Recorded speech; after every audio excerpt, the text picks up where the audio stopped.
Well, over 100 people were out here last night before midnight scoping out the best spot to start off this fishing season.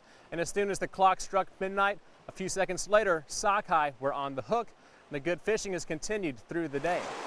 By early afternoon, the crowd had even thinned out because it wasn't taking very long for people to catch their limit. For many Alaskans, today marked the official end of cabin fever. It's really the first big opening in Alaska for fish. People have cabin fever and they want to get out, and so I ran into people.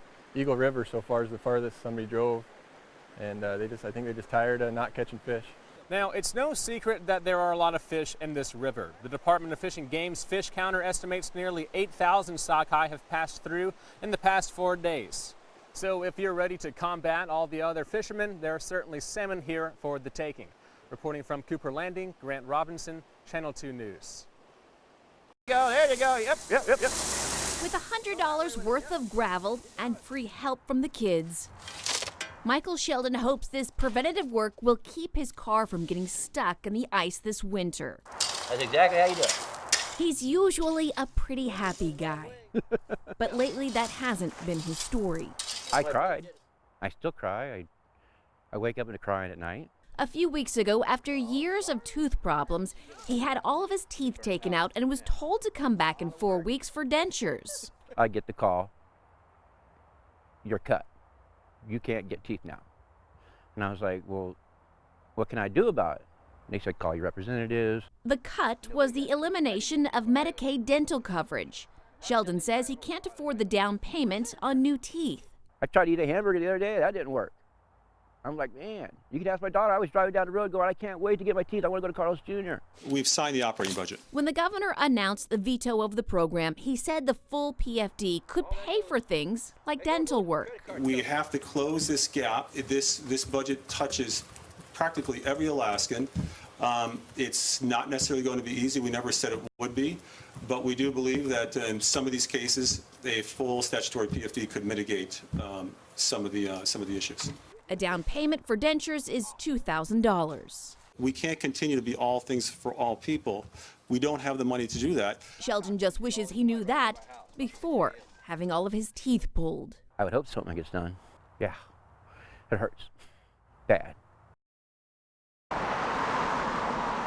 Our search for the stranded whale started at milepost 84, where it was last seen. We found nothing. This is my favorite piece right here. I come every year here. Then a few miles south, we discovered another sea creature. The hooligan are in. Catching fish, hooligan with a net. It's a lot of fun, a lot of work. I filled up like 8 buckets already. Where do we fall? Hot water and salt. And if you want to fry it, same thing, clean it up real good. On this brilliant day, dozens line the shore. There you go. For subsistence, for my family. We talk about dinner. Fry or dry fish. Mostly we do deep fries. Really good like a sardine. But everyone wonders, what happened to the whale? I don't know, I'm not sure. I guess they gone because of the tide. We saw it yesterday, and I think the whale survived. It did not. I feel sorry for him. Most people agree. And tonight over Fried Hooligan, the talk will be about a young whale's final days and why it died here in Turnagain Arm. So this is the back area that I think will lead us into the bar that was the Paradise Lounge. But you guys really want to go in here, huh? Yeah. All right, and the only light we have is that.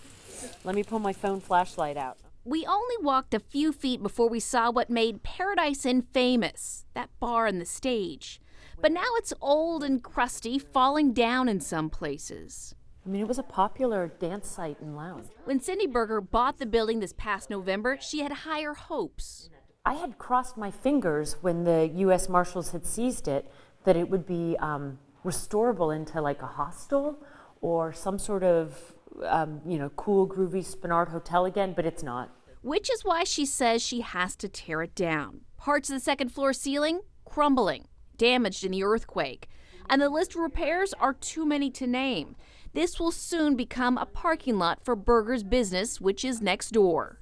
I feel a sadness. Yeah. I feel like I don't feel a haunting so much as I feel a sadness of the weight of what could have been if this building had been taken over by somebody, 10 years ago. If you don't recognize the building, what was in front of it may be more familiar. We need to preserve a 20-foot tall neon palm tree in Spenard because Spenard is funky and we want to keep it that way. Cindy agrees. She wants the palm tree. I would love it back on the property at some point. I hope it's a possibility. We just have to see what really works. But for now, she's putting up a parking lot. Good evening. We are here in beautiful Girdwood where you can see it's raining. No snow for today. That has led to some problems on the slopes, and those are closed for today. A spokesperson for the hotel says they hope to have those slopes reopened by tomorrow. The hotel behind me here is open today, as well as the Sitzmark. But it's springtime in Alaska. These conditions are not unexpected. Still, locals tell us it seems just a little bit early this year. What can you say about a ski town losing its snow? Well, it's really wet. You're never ready for the snow to go. Over at Powder Hound Ski Shop, people are buying rain boots instead of skis. It's a little bit on the earlier side, but it can always get colder and have another dump. But it's a little bit earlier than normal. A little wetter. It's so rainy, photojournalist Leah Schwartz spent most of her day fighting to keep the lens clean. I need the water to stop being on this lens. And the slopes at Alyeska Resort closed today. That's Max's Mountain over by the Day Lodge. That happened naturally this morning. So Max is released naturally this morning before their snow safety department started using artillery. And look what happened at Orca Mountain, which is just outside of town behind the Tesoro gas station. It released as a big wet avalanche, and it's taken basically the whole winter's snow all the way to the ground. Chugach National Forest says it's now raining up to 3,000 feet up the mountains, which means there could be avalanches in the mid to lower elevations. There is definitely a lot of natural activity. And that means rain instead of snow and conditions changing from white to brown and soon green. I'd much rather see sunshine than this. In Girdwood, Rebecca Polsha, Channel 2 News. The remoteness, the quietness, the people. Big Lake is a pretty cool place. And to get to know it better, we met Kathy Mayfield. Longtime Big Lake resident. You see, she found something here she wants people to be aware of. Want to go play in the water? Problem is, there isn't supposed to be free-flowing water now. See, but this is a crack here. That isn't even the big one. Mayfield says the ice road, locally known as Ice 5, started getting more and bigger cracks because of the recent aftershocks. Cracks are in Big Lake all the time, and it pops, snapples, and all the time. Every time it gets colder, it pops, and that's a good sign. That means it's doing what it's supposed to be. And the water coming up through the cracks, we've seen occasionally, but I do think since the earthquake and the aftershocks, we are seeing it do more. Which she says has led to this situation. Mayfield says it goes down about 4 inches. We've probably seen more water come up through them than normal. So here's her advice, whether you are a local or just here to ice fish or snow machine. Stay on plowed roads, watch your surroundings. Don't just think, oh, I can drive over there and go over the berms and drive wherever you want to. You're liable to get stuck in overflow. No one wants that. So stay on the ice road, Kathy says. You don't know what's hidden underneath that snow. We do carry CBD oil. Yeah. Ever since the earthquake, Old Rocky here hasn't been the same. He's not sleeping well. He's nervous. His owner, Laura Canyer, says he has separation anxiety, which is why she's at AK Bark today. Yeah, so tell me about the CBD oil and how to give it to him, and yeah. Yeah, we've got both the treats and the concentrated oil itself. A lot of the business here are products like this, pet treats made with CBD. 50% of it is older dogs with arthritis. That's why I give it to my 16-year-old. The other half is anxieties, be it separation, fireworks, kind of circumstantial, or chronic all the time, just to kind of help them come down and focus. CBD is one of the chemical components found in the cannabis plant, but CBD is non-intoxicating and won't get you high.